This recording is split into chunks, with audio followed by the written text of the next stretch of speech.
YouTube channel वाला भैया बैठल बने और लोग के तहे दिन से स्वागत बा। रउआ लोग तो चाह दे तो कोई के जीवन बना दे ना तो 2 मिनट में उघार करे में टाइम ना लगे ना कहले नु कि जे वीडियो चढ़ाई ओकर चैनल उड़वा दे हम तू चैनल उड़वा के दिखा दो। अगर जो कोई के चैनल उड़ गए तह दे हे तारा में कतना दम बा तू केकर चैनल उड़ावा ताड़ो आज हम देखो जतना हम बोलतनी कुल चैनल पर डली हजा जे लोड करता डाली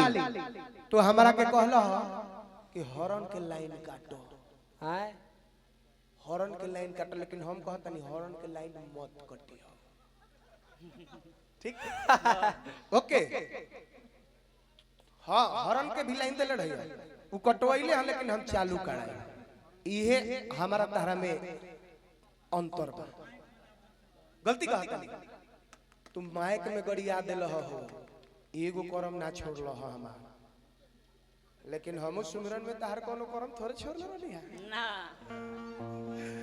नन्नू माइक हटा लेकिन माइक हटा के लेकिन इस बेहुदा को यह समझ में नहीं आया कि कौन से समाज में कैसा वाणी का प्रयोग करना चाहिए। इतने विद्वान लोग बैठे हैं ना आप मेरे मुख से कितने गलीज बात सुने होंगे जो सुने हैं इधर का भाई लोग सुने होंगे कहने के लोग ना सुने होंगे। किसी विद्वान ने इस बात को लिखा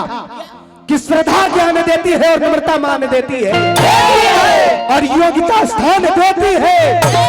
और ये तीनों अगर जो व्यक्ति को मिल जाए तो व्यक्ति को हर जगह सम्मान देती है।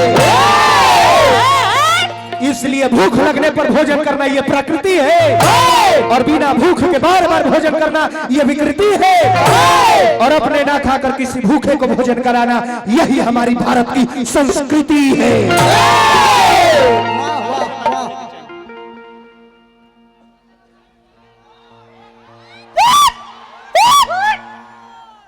गाड़ी देनी हो गाड़ी दिया लो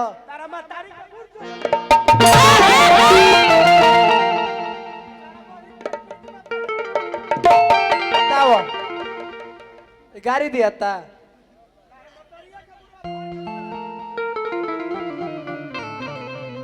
गाड़ी दिया था गलती कहता ना महाराज कहता है कि हम कमल बास कुंवर ना है आए अच्छा तू कौन कुंवर हो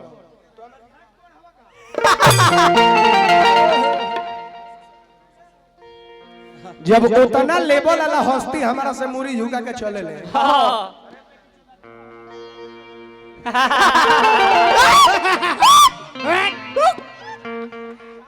श्रोता से हम एगो बात पूछल चाहब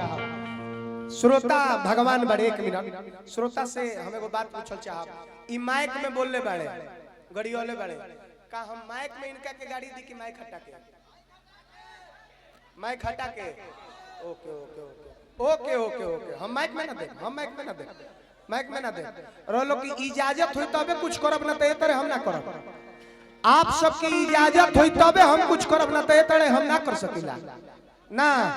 छोड़ दी रहे दी चली जय राम जी के गोर लग तनी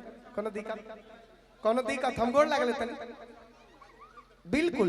बिल्कुल लेकिन ई तो चिन्हा गइले हनु हमरा के गड़िया के लेकिन चैनल वाला भाई की नहु को वीडियो नहीं खतारे के चढ़ावे के बाद देखत नहीं कैसे वीडियो ये तार लोग के चैनल उड़वावत तारे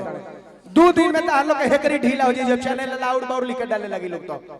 ए लोग के गोर पूजा 2 दिन में मार्केट में आ जाइबो पत्तल चट्टा पे आसे जिसका नाम है अजीत हलचल अपना एक भी गाना नहीं गाता है दूसरे का केवल दूसरे का खेसारी लाल यादव के कोई को गाना दे देले चोरा चोरा के हमार धुन छोड़ा के मेटर छोड़ा के लोग जाना था कि बाप हलचलवा खेसारी के राइटर भइल बा ये अपना लगे से देता रे साच पूछी तो कई गो मेटर गोले में नहीं छोड़ा के छोटा दे दिया है। अरे तू भाग मनाओ हो पंकज भाई के ले जाके तारा के खेसारी भाई से मिला दी हले न तो तू है